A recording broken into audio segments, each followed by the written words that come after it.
Isang hating gabi, tahimik ang buong kabahayan. Isang magnanakaw ang nagtangkang pumasok sa isang bahay sa pamamagitan ng chimney. Dahan-dahan siyang pumasok, ngunit hindi niya inaasahan na sobrang sikip pala ng daan doon. Sa gitna ng pagbaba, naipit siya sa wedge wall na gawa sa matibay na bricks.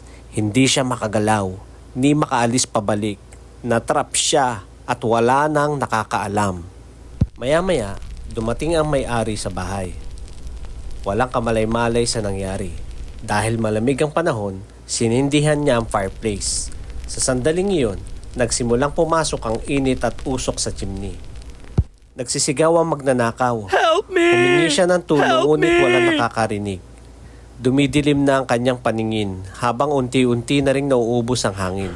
Sa loob ng ilang minuto, tuluyan na siyang nawalan ng malay at namatay sa gitna ng usok at init.